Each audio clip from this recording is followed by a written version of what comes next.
আমার মনে পড়ে না শেষ কবে কোনো বাংলা সিনেমার জন্য আমি এতটা অপেক্ষা করেছি।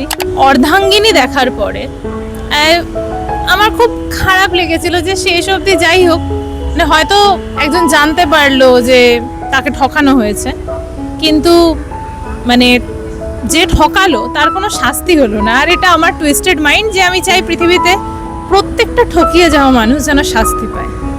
তো আবারও অর্ধাঙ্গিনীর ট্রেলার দেখার পর বা টিজার ইভেন যখন বেরিয়েছে, আই ওয়াজ সো গডড্যাম এক্সাইটেড যে আমি যে খুব তাড়াতাড়ি আমাকে দেখতে হবে।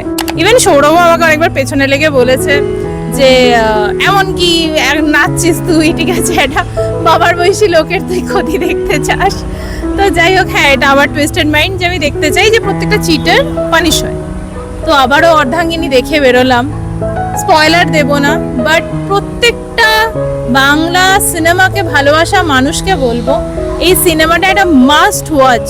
এই মুহূর্তে দাঁড়িয়ে এরকম অনেক বাংলা অ্যাক্টরস আছে যারা খুব ফাইনার অ্যান্ড ফাইনেস্ট অ্যাক্টরস, যারা বলিউডেও আছে। আর অনেকে এটাও বলে যে আমাদের বাংলা ইন্ডাস্ট্রি তাদেরকে জাস্টিস দিতে পারেনি বলে তারা হয়তো অন্য ইন্ডাস্ট্রিতে গিয়ে কাজ করছে। এই দিক দিয়ে আমি বলবো Kaushik Sen, we are lucky to have him. That guy, his posture, মানে অর্ধাঙ্গিনীতে দেখিয়েছিল যে মানুষটা সেরিব্রাল হয়েছিল, তো একটা পায়ের যে প্রবলেমটা, তো এই যে স্ক্র্যাচ নিয়ে হাঁটার অভিনয়টা যে কৌশিক সেন কতটা ন্যাচারাল করেছে, বা ওই মানুষটার প্রত্যেকটা ইমোশনে তার এক্সপ্রেশন চেঞ্জ হচ্ছে মাথা থেকে পা অবধি, তার অভিনয়, তার পশ্চার, তার চোখের এক্সপ্রেশন, অ্যাঙ্গার শো করার না পুরুষ মানুষের একটা ধরন হয় পার্টিকুলারলি। আর এতে যে সুমন চ্যাটার্জির ক্যারেক্টারটা কৌশিক সেন পোর্ট্রে করেছে, মানে ক্রোস ব্যাড ম্যান। মানে আমি বলবো এত রকম অ্যাওয়ার্ডস অ্যান্ড অনুষ্ঠানে সম্মান দেওয়া হয়, কিন্তু কৌশিক সেনকে বোধহয় আমরা কোনোদিনও সম্মান দিয়ে যথেষ্ট দিতেই পারবো না, কারণ ওই মানুষটার অভিনয় প্রত্যেকটা মুভিতে দেখছি তো বেটার থেকে বেস্ট থেকে তার উপরে কোথাও চলে গেছে।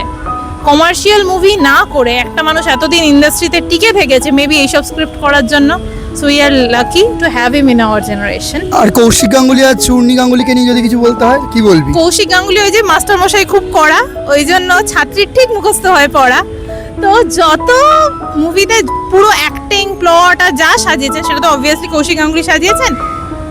দে are like a match made in heaven. আর এই যে ডায়লগটা, যেটা আবার অর্ধাঙ্গিনীতে নয় অর্ধাঙ্গিনীতে ইউজ হয়েছে, যে প্রাক্তন স্ত্রী হলো সেই মহাজন যে জানে আসলের টাকাটা কখনো ফেরত পাবে না, তাই সুদটা বুঝে শুনে নিয়েই নেয়। আসল দিক দিয়ে দেখতে গেলে কিন্তু শুভ্রা কখনো নিজের সুদটুকু নিয়েও টাইমলি পেল না।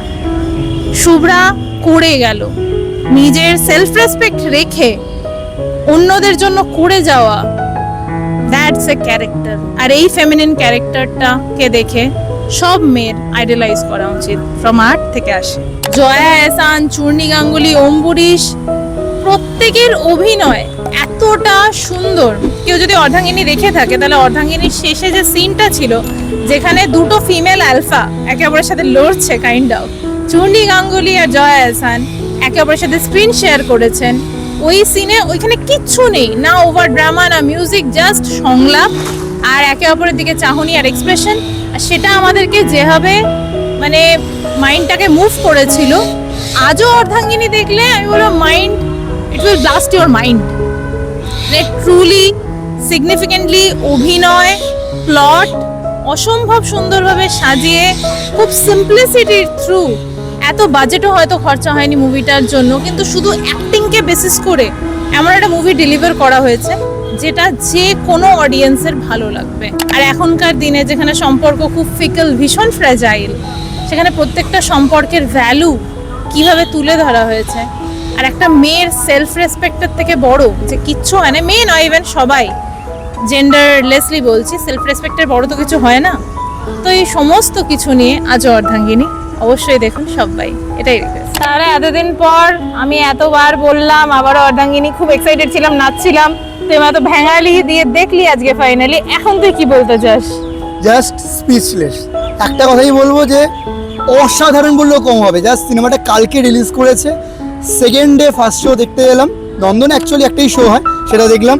আর সবচেয়ে বড় কথা, কৌশিক গাঙ্গুলি, চূর্ণী গাঙ্গুলি আর তার সাথে জয়া হাসান, অম্বরীশ, এই চারজনকে একদম চোখের সামনে দেখলাম। In one word natural acting দেখতে চাইলে কম বাজেটের মধ্যে যদি সিনেমা কিছু হয়ে থাকে সেটা হচ্ছে এই সিনেমাটা আজও অর্ধাঙ্গিনী, যেটা অর্ধাঙ্গিনী সিনেমাটার জাস্টিফাইড সিকুয়েল। কত দূরে দূরে দূরে দূরে আছে তুমি, আমাদের বেকার জীবন আকাশে ওড়ে।